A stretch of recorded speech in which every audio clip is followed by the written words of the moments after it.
Okay, so uh, what I'm going to attempt before opening this up to questions and comments is to give sort of my view, a quick view of history of macroeconomic thought, uh, emphasizing the transitions from Keynes to what I call 1970s macroeconomics, and the transition from 70s macroeconomics to 1990s macroeconomics, and then how I kind of happened on uh, something that I call patterns of sustainable specialization and trade, and how I end up with that framework.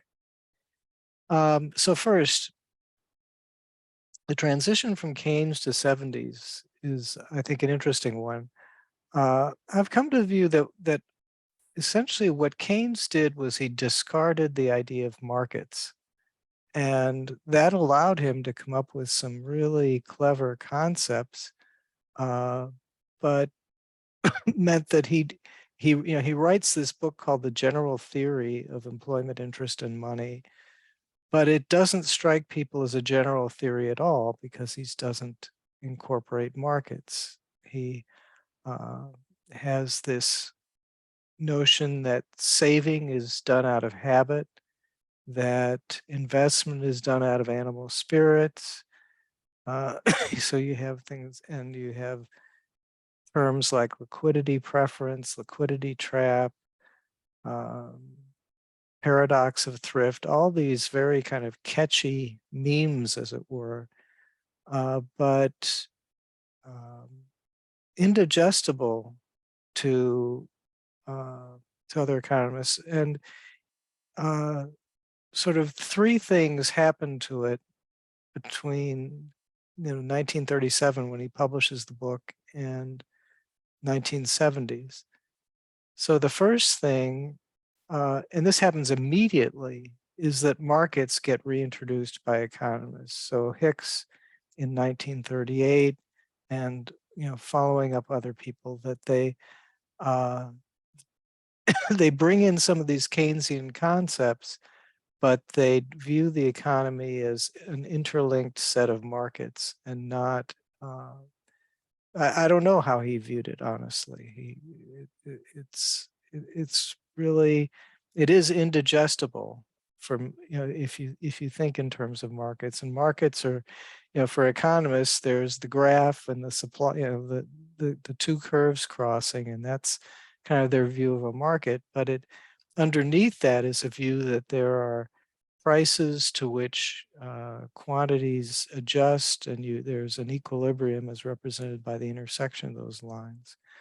But that immediately gets discarded. The next thing that matters is the development of national income accounting, which allows people to see in concrete numerical terms some of these concepts that Keynes is talking about, consumption versus investment and so on. And the third thing is the development of mainframe computers. And the mainframe computer allows sort of a more complex, and in some ways not quite as aggregated representation of data, and creates some very strange impressions about how you can how you can predict and control the economy using these computer models. So those are the three developments. So let me talk about the first thing. Keynes does not use markets, and I think if he had, he wouldn't have produced the work he did.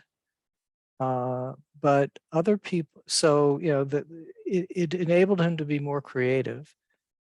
But as I said, immediately afterward, economists translated or tried to translate his various memes into a market language. So, what they developed, for example, was a combination of the capital market, the market for investment goods, people supplying capital, capital market, and businesses using capital. So the capital market connected to the money market. The connections were via the interest rate and by total output, GDP. And that became this sort of what's called the ISLM framework. And if you might have heard John Cochrane throw that out without specifying much about what it means. I probably won't specify too much what it means, but I'll try very briefly. So again, if you'd ask somebody pre-Keynes, how does savings balance investment? They'd say, well, there's the interest rate is kind of the price of future, which you convert future output to current output. And when the interest rate is high, people want to save more, but borrowers, businesses don't want to borrow much, and so that won't work. If the interest rate is too low, then investors will want to borrow more than savings are willing to supply. So there's an interest rate somewhere in the middle that produces balance between the amount of savings and investment. So a typical market with supply, demand, and equilibrium, in this case, an equilibrium interest rate, and then an equilibrium amount of savings and investment. Keynes, again, he has these savings depend entirely on income, and investment depend entirely on animal spirits. And so there's no market, there's no equilibrating mechanism. But because savings depends on income, you have this simple multiplier. So if you have investment here and savings here, to bring savings up to investment, you have to have more income. And he sort of works that process through as the multiplier. So that very simplest Keynesian model, investment kind of determines output until you can add in government spending to kind of supplement investment. And that's the version of Keynes that Samuelson presents in his immediate 1940s textbook. But already there'd been this other thing called ISLM, which said, well, let's not completely eliminate the interest rate as something that determines investment. Let's admit that with higher interest rates, you'll get lower investment, lower interest rates, you'll get higher investment. And let's not completely eliminate the interest rate as something that can affect the demand for money. And so you have these two markets with two clearing variables. So the money market is where the demand and supply of money are equated, and the capital market where the demand and supply of capital goods and savings are equated. And so you have two equating variables. You have income, total spending in the economy, which is what Keynes used as an equilibrating factor. And you have the interest rate, which because it now can affect some of these things, matters. And for Hicks, you kind of have these two equations and these two unknowns. The IS equation says that when to balance saving and investment at a high level of income, you need a low interest rate, and at a low level of income, you need a high interest rate. And then he says in the money market, to maintain money demand equal to money supply, take the money supply as given, you have to have a high interest rate to go along with high income, because otherwise people will just want to hoard a lot of cash. But and conversely, if you have low level of income, you need a low interest rate to get people willing to spend, and maybe even then you'll still get hoarding. So that's how. So anyway, that's kind of a verbal description of the ISLM story that says these two markets are put into equilibrium by having uh, a given combination of interest rates and total spending, total income. Then that still leaves something else, which is pretty important, which is the labor market, which relates output to employment. And I'll get to that later, but I will say that there's been this long-standing disagreement about what Keynes meant about how you could have sort of excess supply of labor or lots of unemployment.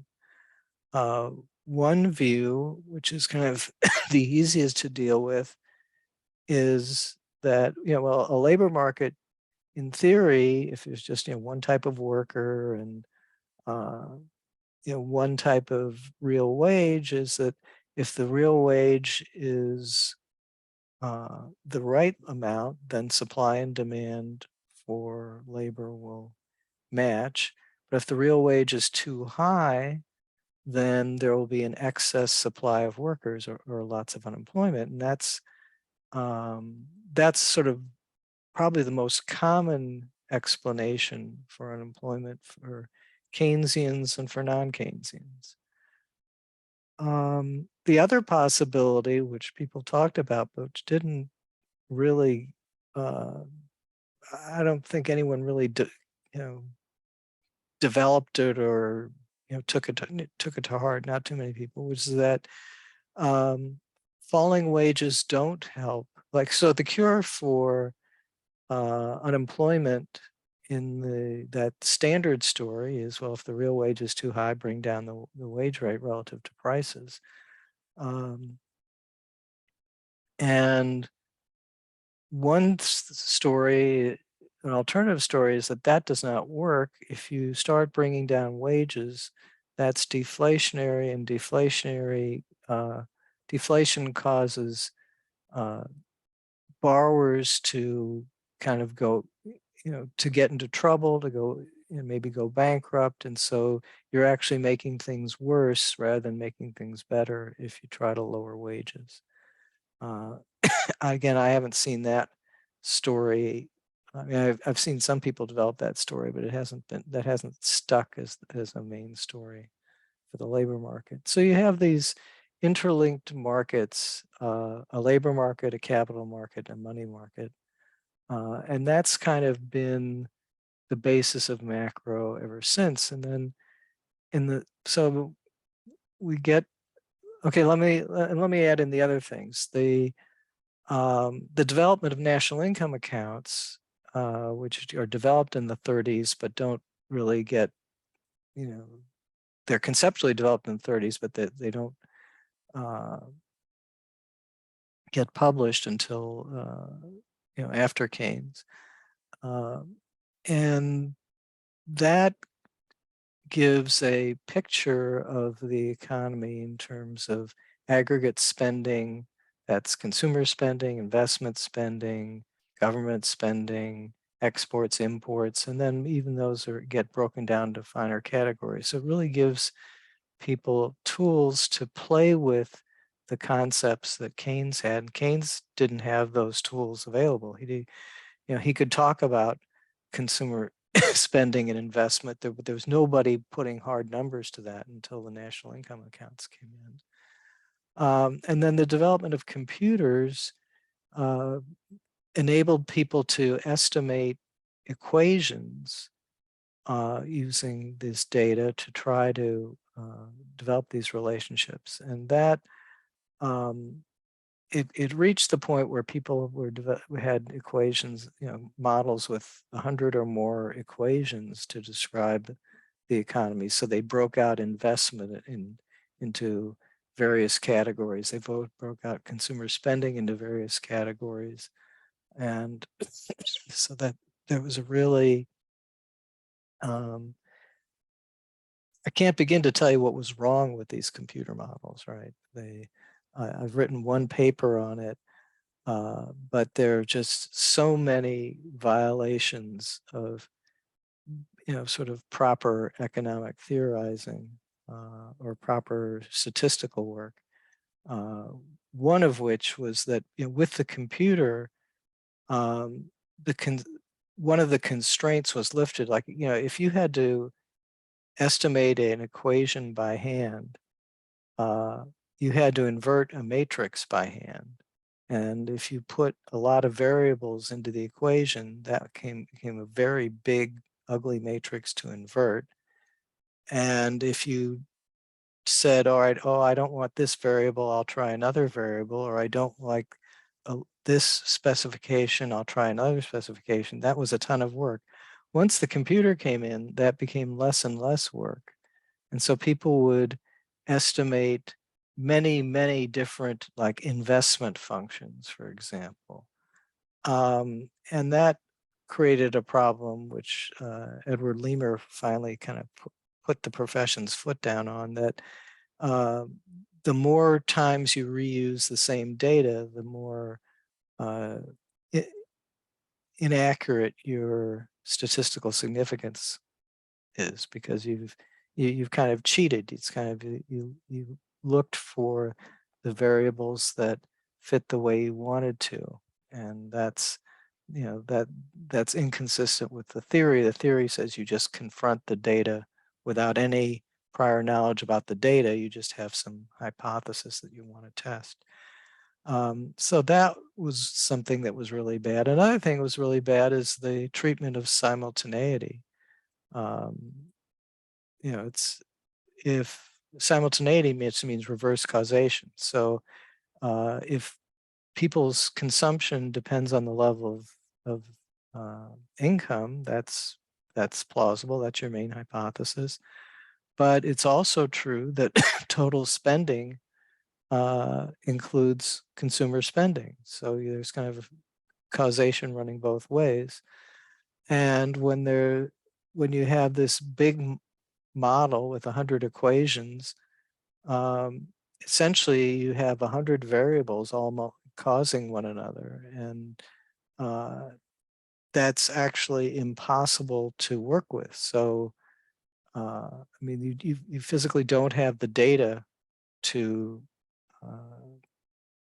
deal with it, to properly deal with that uh, reverse causality or multiple reverse causality. And so what the modelers did was they just ignored it. They just ignored reverse causality. They just said, okay, I mean, they said, I can't possibly estimate a model, a simultaneous equations model with, dozens of variables. So I'll just pretend it's all, um, um, uh, that doesn't matter. And one of their ideas was that if you used that sort of last period's income, is plausibly exogenous relative to this period's income, but for a bunch of reasons, that's actually not. It isn't plausibly endogenous. So anyway, there, for a variety of reasons, models really shouldn't have been relied on, but for a period of time they were. So that kind of gets us to the 1970s, where people are using these models, and in class they're teaching the ISLM story, the story where we have a capital market that's interfaces with a money market, and then determines output, which then determines employment in a labor market. And then you have this issue dangling on the side of inflation, and that's dealt with this Phillips curve, this idea that when unemployment is low, workers start bargaining for higher wages, and the higher wages lead to higher prices, and you get inflation, and you have that story. And that Phillips curve became the first thing that got that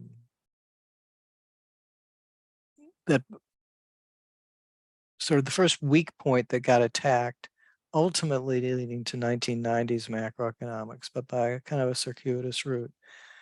So at the end of 1967, Milton Friedman gave a famous presidential address to the American Economic Association, in which he said, you cannot have a long run trade-off between inflation and unemployment. Instead, you're going to have maybe a short run trade-off, but workers are not going to be fooled in the long run. What the economy should produce is a natural rate of unemployment. So he's going back, this natural rate of unemployment concept goes back to the original idea of a labor market where as real wages rise, the supply of labor goes up, but the demand for labor goes down. So you have to have a point where they intersect. Real wages can neither be too high or too low, and you get this natural rate of unemployment. And he claims that the Phillips curve is a bunch of data points that reflect people not being on that at that natural rate. So when unemployment is below the natural rate, you're fooling workers by having a lot of inflation and lowering real wages below where they're in some sense working more than they would if they understood that their real wages were low. And and if you get disinflation that surprises them, or lower prices, then if you get lower prices, then their real wages are higher. I hope I didn't mess that up. And then they work more, and you get below natural rate. And sorry, all right, how can I get this right? If the real wage is too low, they'll work less. Sorry, let's look. I'm going to do it on the demand side. If the real wage is too low, there'll be lots of demand. The workers won't realize their real wage is too low, and so you'll get lots of employment. But that won't last because the workers aren't going to stand for low real wages for long. Conversely, if the real wage gets too high, labor demand falls, you'll have less employment. But eventually you'll get back to the natural rate when the real wage falls, because these excess unemployed workers will eventually put downward pressure on wages.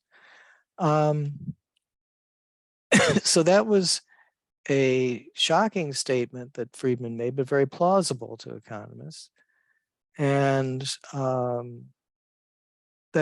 shortly thereafter, I think there came out something called the Phelps volume, which was, I think, called the Micro Foundations of Unemployment and Inflation or something like that. A conference put together by Edmund Phelps, which basically said a lot of the things that Friedman was saying, and also tried to get into why it would be that you would get this phenomenon of more employment at higher inflation, lower real wages. And so they had these things like search theories of unemployment. So workers might search more intensively in one regime or another. And anyway, I won't get into that stuff, although that was Nobel Prize winning work. So that challenges the 1970s macro in and certainly this statement that you're not going to get a permanent trade-off between inflation and unemployment, that if you try to keep unemployment below the natural rate, you'll get ever accelerating inflation. And since the 1970s, we got ever accelerating inflation. That became a big concern. So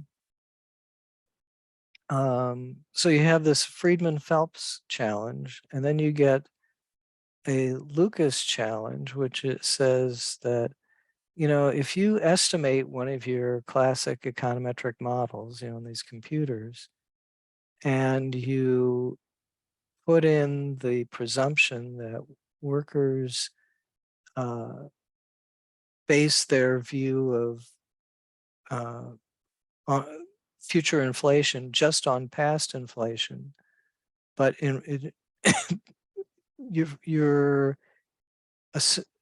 building in an assumption that they can be systematically fooled, right? Because all you have to do is, you know, increase the money supply a little faster than you did in the past, and since they're basing their estimates of inflation on past inflation, you fool them, and you know, you trick them into taking lower real wages, and you raise employment.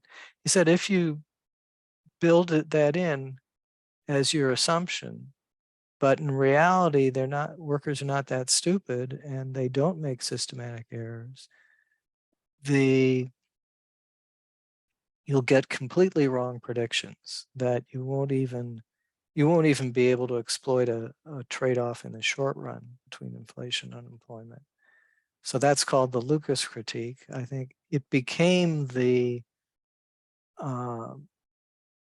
sort of the critique of econometric models that most obsessed the profession, even though I think it's in some ways the least interesting critique compared to some of the others I mentioned about, you know, not doing simultaneous equations right, of you know, running multiple specifications and, you know, sort of mining for the best fit. I think those were worse sins, but what became the big issue of 1990s macroeconomics was, you know, thou shalt not write down a model in which individuals are systematically fooled. And it turns out that if you don't want to write down a model in which people are not systematically fooled, you pretty much have to use some very difficult mathematics called stochastic calculus. And so people didn't want to do that with like lots and lots of equations. So they would do that with like maybe 2 or 3. And so the convention in 1990s macro was you would have you would act as if the economy had a single agent, single person in it, single household, whatever, that made its employment decisions based on its expectations of the future path of real wages, and made its consumption decisions to sort of optimize, optimally smooth its consumption based on its views of sort of interest rates and employment going forward. And what macroeconomics became was just people solving these complex dynamic optimization problems for consumption smoothing and choosing, you know, when to work a lot and when to work a little. So what followed was the macro wars, where people who didn't accept or weren't satisfied with this 1990s view and preferred something closer to a 1970s view said, you're doing what's the point of what you're doing? You know, you're solving very elegant dynamic optimization problems and you know, with theoretical equations, but where's the connection to reality? And so a lot of the MIT economists made fun of that. I mean, I can give you 3 examples off the top of my head. Franco Modigliani, I think it was in his presidential address, the American Economic Association, said, you know, what was the Great Depression? An outbreak of spontaneous laziness. And Robert Solow talking about, again, this issue of whether, because a lot of these optimization models, the unemployment starts to look voluntary. It's like people have selected to work more this period, work less another period. And so, could there be involuntary unemployment? It certainly looked like there was involuntary unemployment during the Depression. And so Solow said, I think I've read that there's some theories of biology that say that a giraffe couldn't possibly pump blood all the way to the top of its head, given its long neck. He said, but, that's not going to, that theory doesn't hold water to anyone who's ever been to a zoo. They have long necks. So if your theory says they can't pump blood there, there's something wrong with your theory. And he's saying that if you have a 1990s macro model that doesn't give you involuntary unemployment, well, I guess he said this in the 80s. So if you have a Lucas type macro model that doesn't give you any involuntary unemployment, then you're just not being realistic. And I'll give you one more example. Lester Thoreau,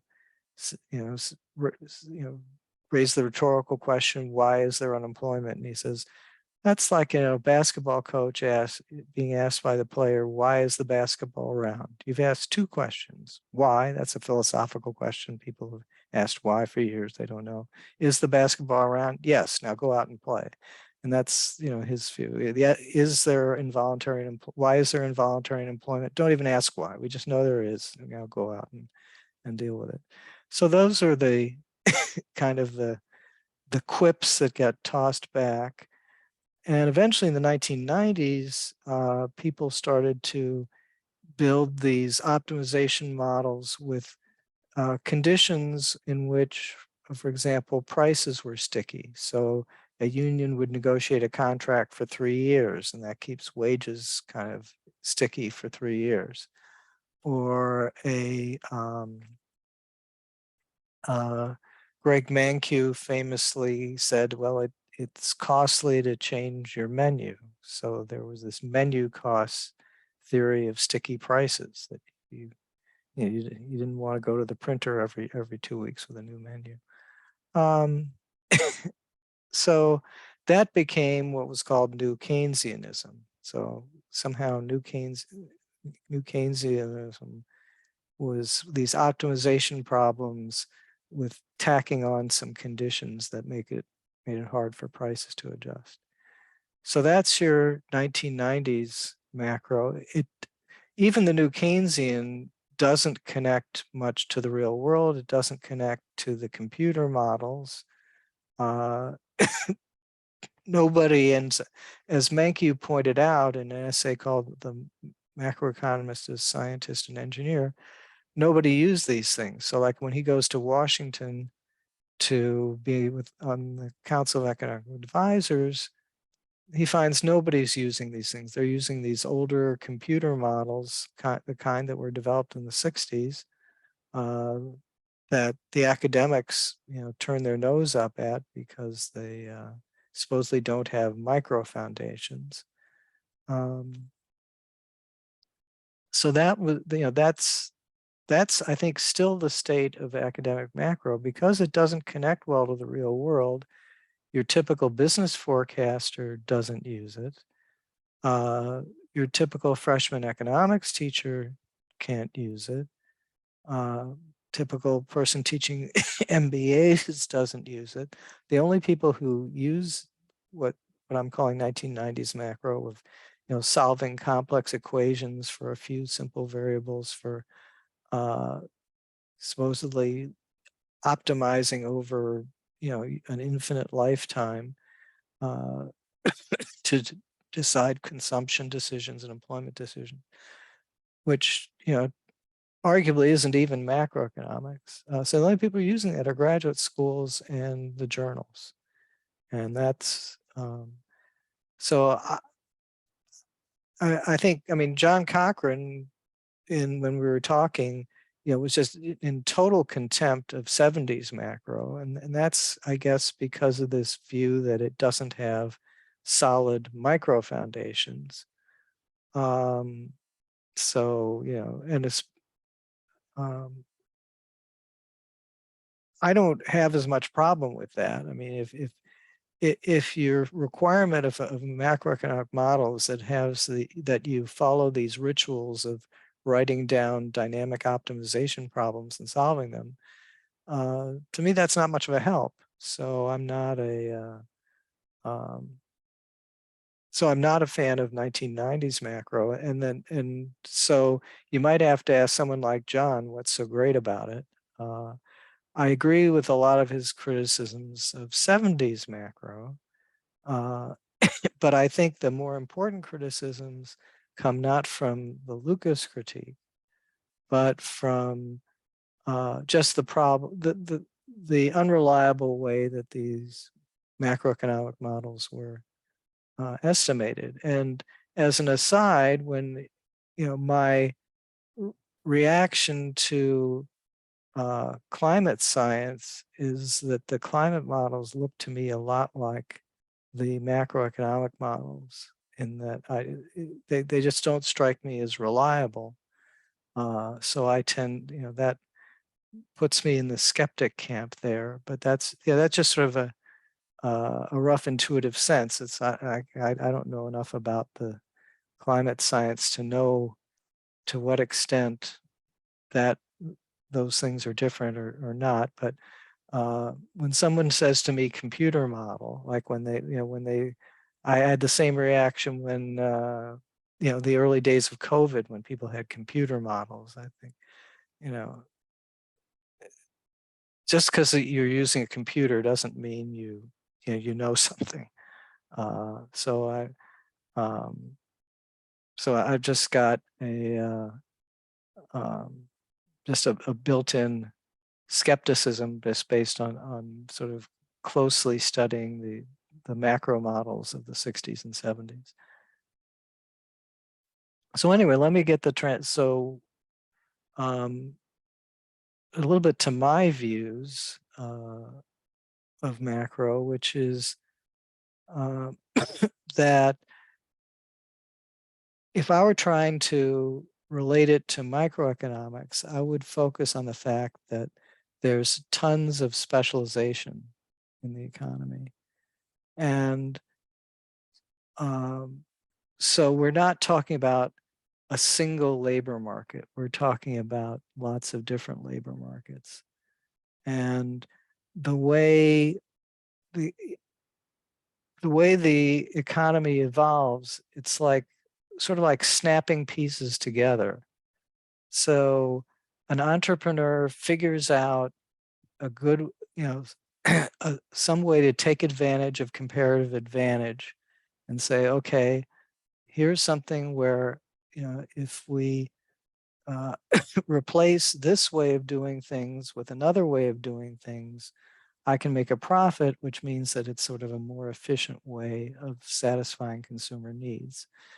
And job creation means doing that. It means finding some more profitable way of doing things, as opposed to thinking of job creation and destruction as if people get laid off and then come back to work at the same job. Now, there was some of that, maybe a fair amount of that in the 50s and 60s, where people would be laid off from their auto worker jobs when there was excess inventory of cars, and then they would come back to that literally the same job a few months later. But I think something like the Great Depression, that didn't happen. It's not like the workers who got laid off in 1930, in 1946 went right back to what they were doing. I mean, a lot of workers in 1930, they were working at farms that were local to big cities, very close to big cities, because trucking hadn't quite taken over yet. It was in the process of taking over. You had farm workers who did a lot of manual things because tractors were not as effective or widespread in 1930 as they would be later. Again, that process had started, and I think in some sense what set up the Great Depression was the fact that the agricultural market was no longer kind of the employer of last resort for relatively low-skilled workers, because you could use tractors to, the farmer didn't need to hire lots and lots, hire farm hands so much because of all the automation, particularly by tractors. And the structure of agricultural production was really changed by trucking. You would no longer have Mrs. O'Leary's cow sitting in Chicago to kick over the bucket to start the fire. Mrs. O'Leary's cow would be, down near Peoria, and then a truck would take the milk up to Chicago. And I read one fascinating book about all of the jobs that got destroyed in the sort of late 20s, early 30s, things like cigar rollers. So there was a human who rolled cigars in a cigar factory. So many humans rolling cigars. They developed machines to do that. There were humans who blew glass to make light bulbs. They developed machines to do that. So there was just a huge change. And so the economy that recovered after World War II, you don't want to count 10 million soldiers as sort of an economic recovery. But then those 10 million soldiers came back. They didn't go back to the jobs that existed as of 1930 when the Great Depression started. It was a completely new economy. So there are new patterns of specialization and trade. And and I think the same was true after the great financial crisis of 2008. I don't think you can point to very many cases where workers were laid off of a job and then came back to that job. One of the reasons why the recovery took so long was that the entrepreneurs had to come up with new jobs for people, and that just was a time-consuming process to get those pieces to click together. And I think that is a general characteristic, that somehow recessions hit suddenly, and I suspect that's because, and I think Schumpeter had this story, that the businesses that are being made obsolete are kind of still operating alongside the new businesses. And then it's like all of a sudden the old businesses realize, whoops, we're not making a profit. And they start laying off workers. And then you develop a brief period of a cascade because you had these unsustainable patterns of specialization and trade. So that kind of became my story. It's a little bit hand waving. It's a little bit hard to predict when you'll get a severe recession, but I think that my theory would predict that at some point we're going to get a very sudden crash in employment now, because I suspect that we've got this phenomenon of labor hoarding, which I think we have had in the past, where you'd think if you're thinking about a buy low, sell high, if you're a firm, you'd say, well, when there's a lot of unemployment, I'm going to hire workers. And when there's low unemployment, I'm going to fire workers. But you get kind of an opposite mentality, which is that when unemployment is high, firms figure, oh, I can always hire somebody because there's a lot of people out there to work. So I can put that off.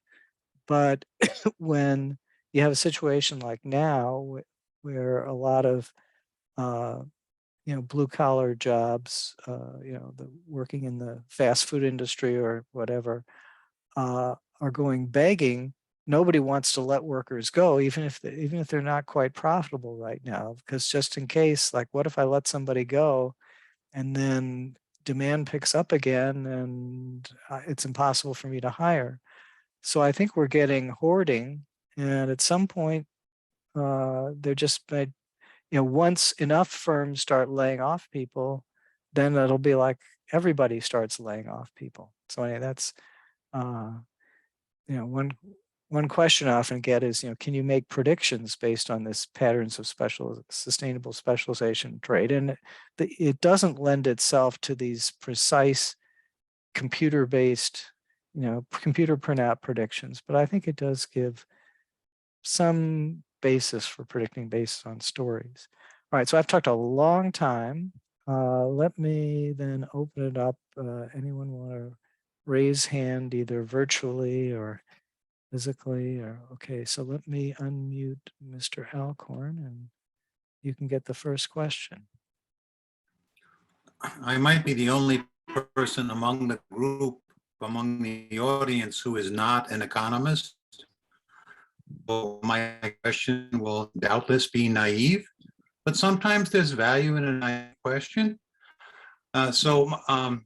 Much of your talk was about the history of economic thought. Mm-hmm.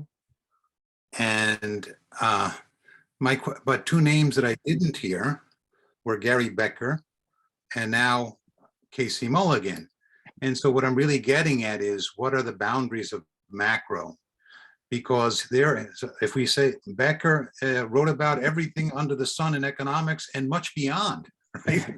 Yeah. And Casey Mulligan writes about the big picture, but wouldn't portray himself as a macroeconomist, but he seems to be talking about the macro picture. Well, there you have it. There's my question. Okay. I guess to my knowledge, Becker hasn't done something that would be called macro, and I'm not, and I'd have to go back to stuff Mulligan's done. I'm sure it does. Put it this way, there is a view of that's called supply side, which says let's look at all the factors that affect the economy's ability to supply, and I see Casey Mulligan as putting a lot of thought into the ways that regulations and transfer payment policy affect people's willingness to supply into the labor market. So I think that's there. I guess macro historically, starting with Keynes, talks about demand. Of course, he doesn't even have supply in there because, again, the markets did not exist for him, it seems. I mean, I have no idea what his background is, or to what extent he believed in markets or didn't. But he did not express his views using markets at all. So they just had this weird aggregate demand concept. And then in the 70s, you added aggregate supply because you saw things like the OPEC oil shock affecting the economy. You go, oh yeah, maybe there's a supply thing too. And then there became the infamous, if you've ever seen Ferris Bueller's Day Off, the infamous supply side economics, which just said, all right, well, here are all the ways you can change incentives on the supply side. But I think of macro growing up as a demand side focus, not a supply side focus, and kind of,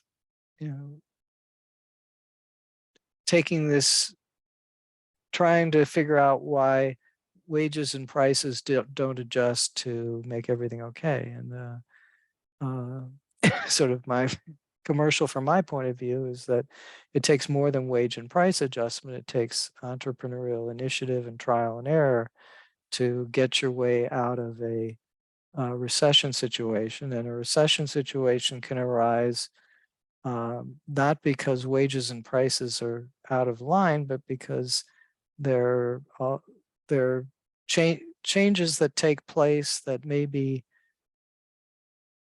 the adjustment doesn't take place, and then all of a sudden a lot of adjustment takes place. And so maybe in 2008 there were a lot of people still living in a pre-internet economy doing work that the internet has made obsolete, and then all of a sudden financial conditions tighten, and you can't hang on to the shakiest of the internet startups, and you can't hang on to the shakiest of the pre-internet firms that are now obsolete. Anyway, again, that it becomes more hand waving and storytelling than there was a multiplier of 1.25 on such and such a shock. All Thank right. you. That was helpful. Would it be, just a quick follow-up, would it be then silly to say that much of what you're doing would be sort of Mulligan plus an Austrian element, or do you need to throw in a demand side thing too to complete the silly paraphrase? Yeah, I prefer not to use supply and demand, aggregate supply and demand, because I think those are metaphors, and I think they're misleading metaphors. I think of again, I think it's better to think of a puzzle that you're trying to put together. So it takes, an entrepreneur has to, let's say that what we need for you and I to be employed is for me to open a Chinese restaurant and for you to open a Mexican restaurant, and then we sort of trade with each other. That's our comparative advantage. Until somebody figures that out, we'll just sit there and not be employed. That's kind of the simplest way I think of it. So it's not aggregate demand, aggregate supply. It's the putting together something that's sustainable. And if somebody decides to make me the Mexican chef and you the Chinese chef, and that's backwards, then that won't be sustainable, and we'll both be losing money, and we'll both be out of a job in 2 months. And so it's that ability to exploit comparative advantage that just doesn't happen, instantaneously, but takes a long time. That's my story of gradual employment increases. Any other questions, comments? Okay, John, let me get you to unmute there. From my perspective, I mean, I think we're roughly the same age, but maybe I'm a little bit younger. But having been at Northwestern when the core macro faculty was Keynesian, people like Eisner and Gordon, but in which Lucas was visiting very heavily. I was Mishkin's research assistant, and Nancy Stokey was there. That's a combination.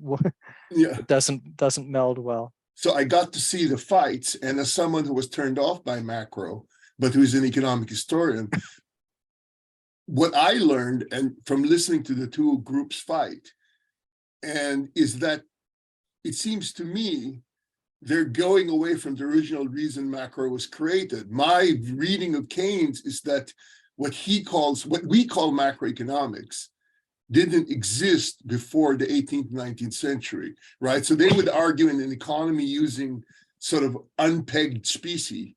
There's no peg to any number or what, it's just that you're using specie. That's not subject to business cycles, because it's really about the business cycle. So for example, they would not have considered an agricultural cycle. So Keynes would not have said there's Keynesian unemployment in 1600 or right. So given that that's the case, I thought both sides agreed it's about short-term macro management. So part of what's going on is that modern macro is arguing about two separate things. The things we're doing, all these crazy GSD models, is different from the stuff that Acemoglu does, which is considered part of macro, in which they're modeling long-run growth and innovation, which doesn't require Keynesian, which would be consistent with Hayekian or any other elements. So the real debate is about how you do macro policy management in a nominal paper currency world. Okay, that's one. And in that world, therefore, I think that the emphasis on unemployment is a distraction.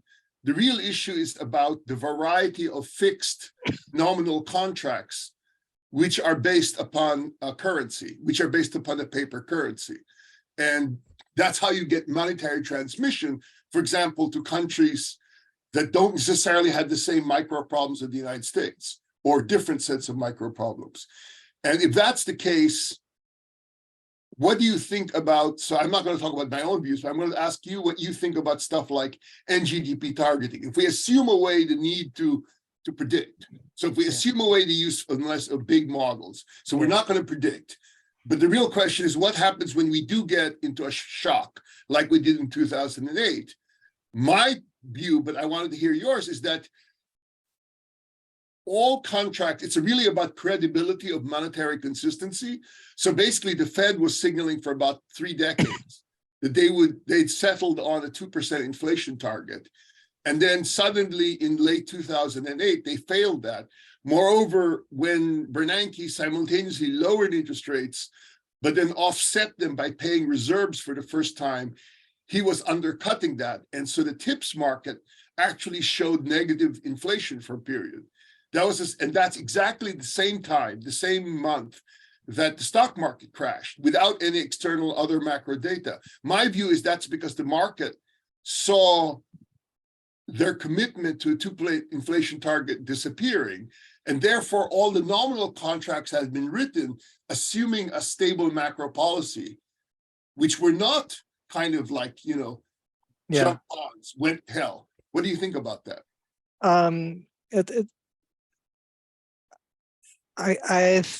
I think it's a story. I don't think it can be the story. It just the magnitudes seem small, and you can probably find episodes in history where potentially larger magnitudes or as large magnitudes didn't have the same impact. Sorry, just to be clarified, where are you getting your magnitude estimate from? I'm just saying that, well, just from your description, right? I mean, but it's not the size of the housing market. I'm saying the housing market is a trigger. But now, if all nominal contracts based upon 2%, I follow what you're saying. That's huge. That's going to be far more than the tech crisis or the housing crisis. It's going to be like potentially an order of magnitude more. I guess, if people are assuming general inflation of 2% and then they change that to -2, I don't see it as I guess, yeah. That's to me that's not a big enough magnitude. I suspect that. I guess I'm not arguing about the specific number. I'm trying to argue with you that it is a kind of Austrian uncertainty. There's uncertainty now about what the government is going to do, and there's a certainty. So the actual number in a few weeks was not the real problem. The real problem is that after a broad commitment to a particular policy space is open, and uncertainty is a bigger killer in Austrian and basically general micro than a change in policy. That's stable. Well, but if that's true, then then moving from the stable inflation regime that we had up until earlier this year to something else should cause a gigantic recession, and should have probably caused it already. And I think I think it's coming. I don't think sort of instability of inflation is a good thing. I absolutely think that we will see again, I don't like to use aggregate supply and demand, but we will see an adverse supply shock from the inflation.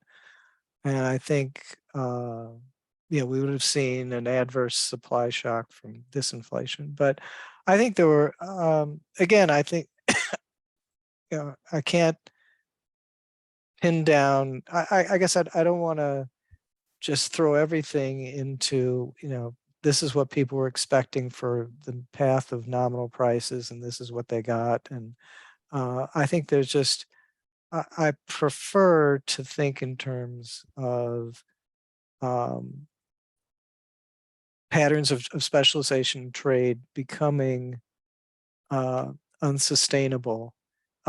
And for some reason, a bunch of them becoming unsustainable at once. But that's, anyway, a big issue. I want to just give anyone else who has a question or comment, either raise hand physically or virtually. Okay, so Steve Winkler.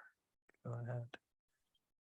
Yeah, so I just had some comments. I really like the way you analyze the whole situation with macro through the ages and the different turns and twists it's taken. I've always really liked the PSST story. I think it makes a lot of sense. But if we assume it's correct, and this will be sort of maybe an attempt at an explanation of why it diverges so much from what we see in modern macro and where it's been.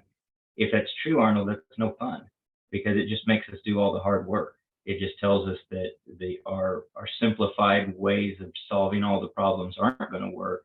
We're going to have to actually just build an economy that we get out of the way from and we enable to solve its own problems. And I don't think that's what a lot of people either want to hear or definitely want to sell.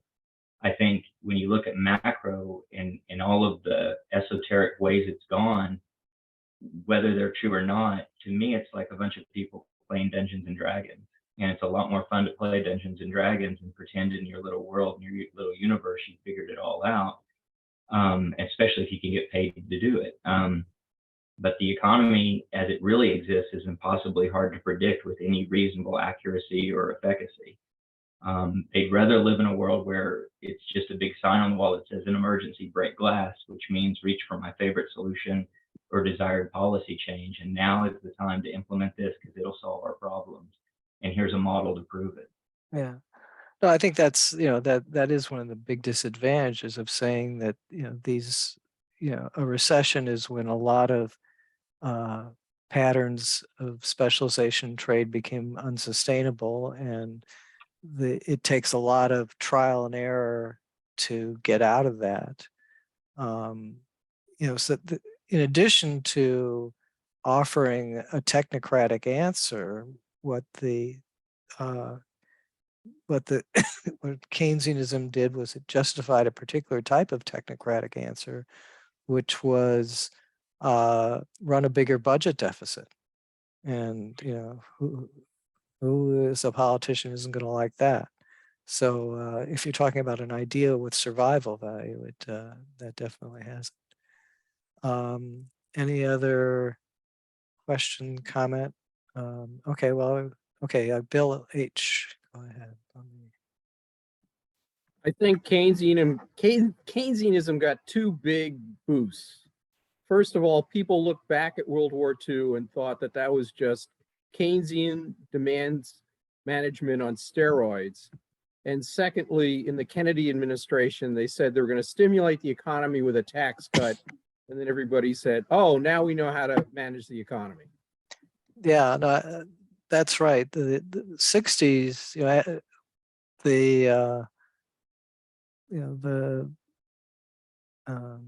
Kennedy's advisors were really, broke their arms patting themselves on the back.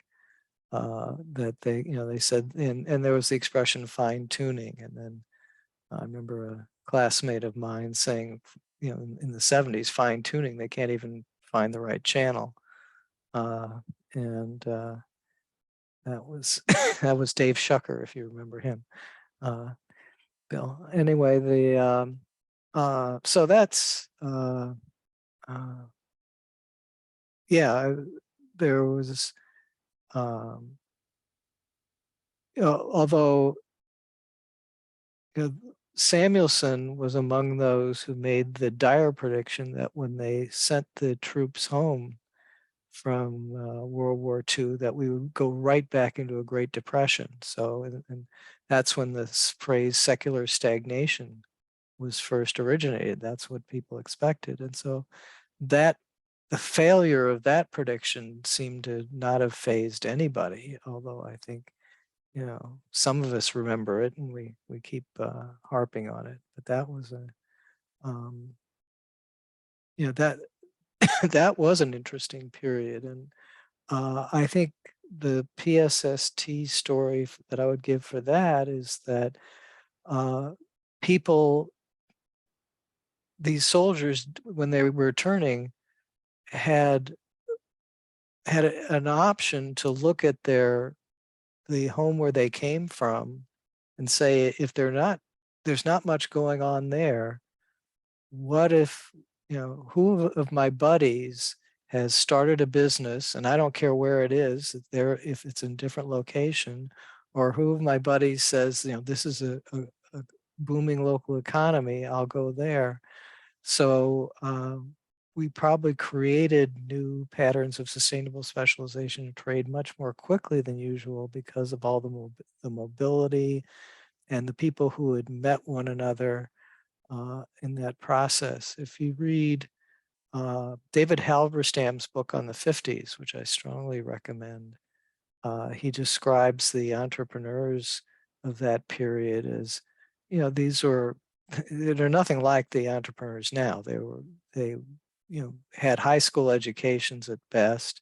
They knew how to move dirt around, so they made Holiday Inns and McDonald's, and that was basically all real estate deals in the end. And Levittown's, that's obviously just moving dirt around.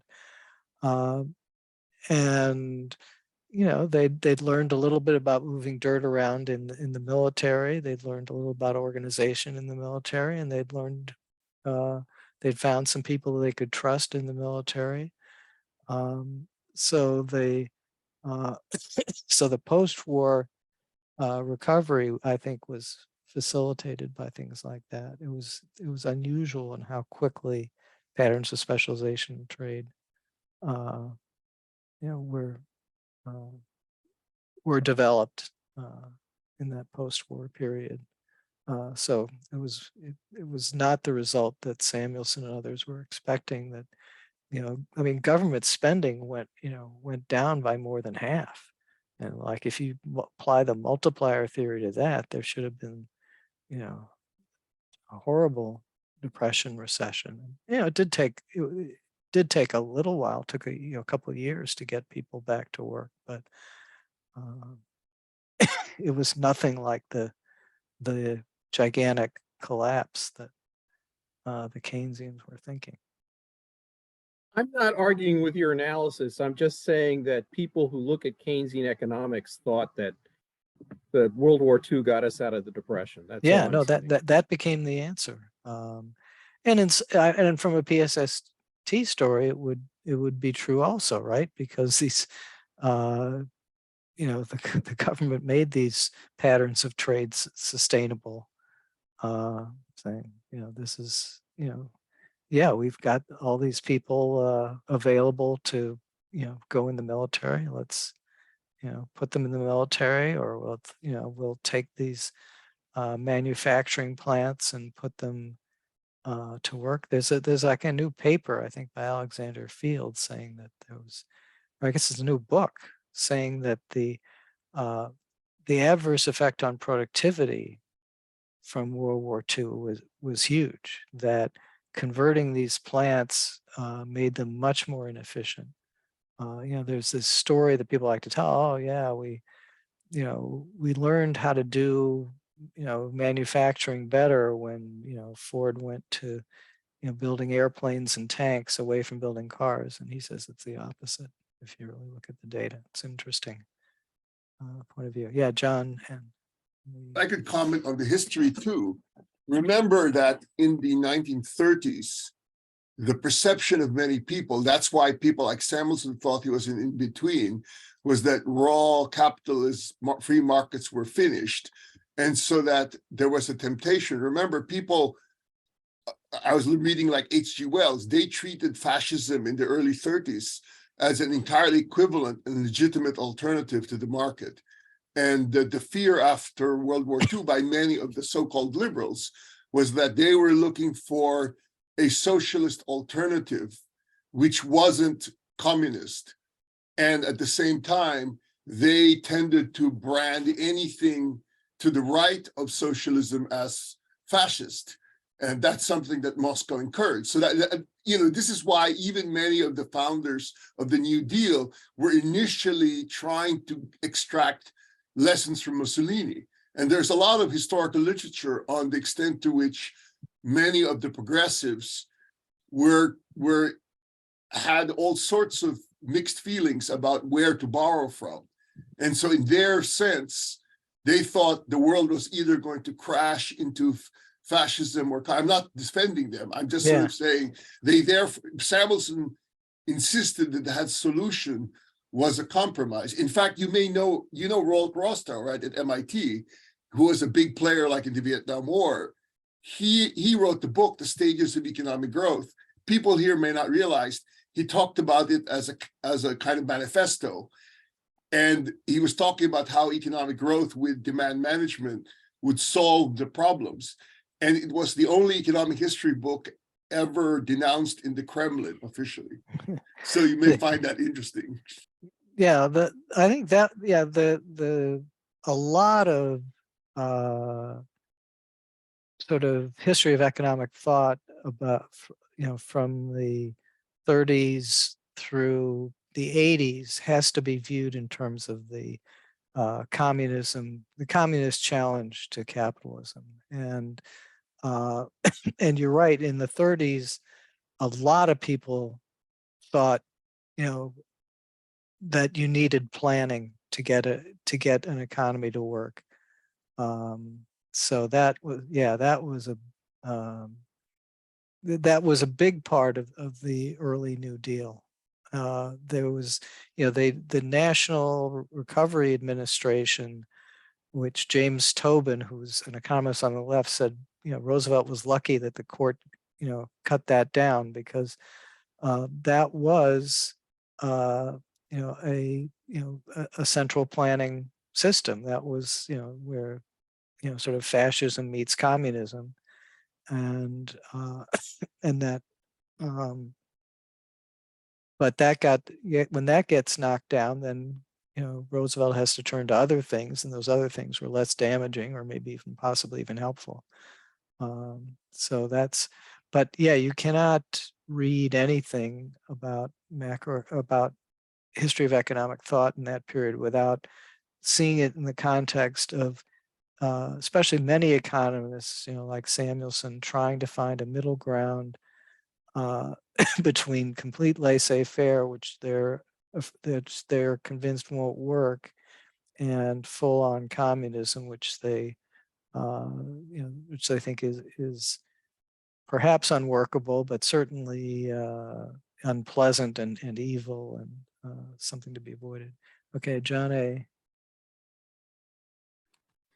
Would it be fair to say that your explanation of the, exit from World War II and the growth that followed is similar in spirit to Bernanke's, or sort of flip side of Bernanke's explanation of the Great Depression? And this, it's not breakup of connectedness of borrowers and lenders, but it's creation of new connectedness among among soldiers, who will then become entrepreneurs moving dirt around.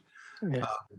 Is, in that sense, there's some similarity in the Yeah, I think, and outlook. but yeah, Bernanke doesn't, it's not it's not a straight, Keynesian story for the Depression. It is a more nuanced story of, these banks, as these small banks go out of business, and they were small banks in those days. There's nothing like what we have today. It was illegal to bank across state lines. Many states only allowed you to have one branch for your bank in the whole state.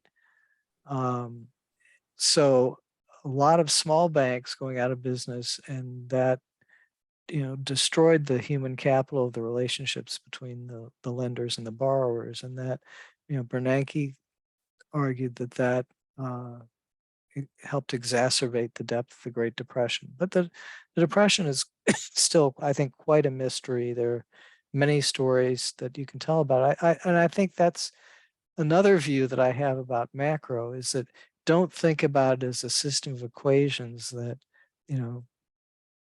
determines outcome. Think of it as a series of events, like the events, the important events of wars or civil wars or revolutionary wars, and each event kind of has some unique features to it.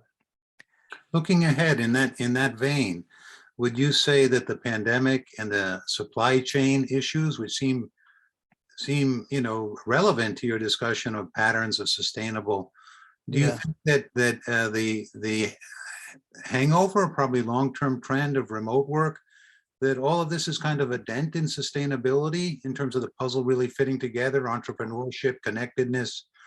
Well, yeah, I think there's a lot of adjustments that we need to take place. And part of my reason why I think the economy could fall off a cliff, um, look at office buildings. You know, people are maintaining office buildings, because there's some hope that that people will come back to these offices. But suppose that turns out not to be true. At some point, they're going to have to sell these office buildings, repurpose them. Some people are going to go bankrupt. Some people who are in the kind of commercial real estate business of, involved in buying, selling, leasing these things are not going to be in that business, or they're going to have to adjust to a different business. Yeah, yeah, I think and I don't think we know what the fallout will be of the decoupling from China. I mean, there's people are sounding very wise nowadays, saying that, there are going to be these trade blocks. So, China will be one trade block, and they'll have some of the, Iran and Russia and other not so democratic countries aligned with them. And the U.S. will have its trading bloc, and that'll look very different from what we have today. I don't know. I'd say if that actually, if the trade between the U.S. and China does unravel, and if the only thing that happens is that these high-end chips don't go to China anymore, I don't think that constitutes unraveling. But if it does unravel and you do get these separate trading blocks, that's again a huge shock in terms of what's sustainable patterns and what's not. And so that would, that would require a lot of adjustment. And again, it could be an economy falling off a cliff scenario. And then once it does fall off a cliff, it just takes a long time to crawl back up because of all the trial and error that's needed to restore sustainable patterns of specialization and trade. Now, against that are two things. One is, the data are that actual international trade has not fallen off that far. It's been sustained despite all the noise and the announcements of tariffs and so on. Underneath it all, a lot of trade is still taking place, and these complex supply chains where the product goes back and forth and around to different countries, those don't unravel so easily. Yeah, I mean, if somebody does unravel them, it causes big problems, but they haven't so far. So there's that.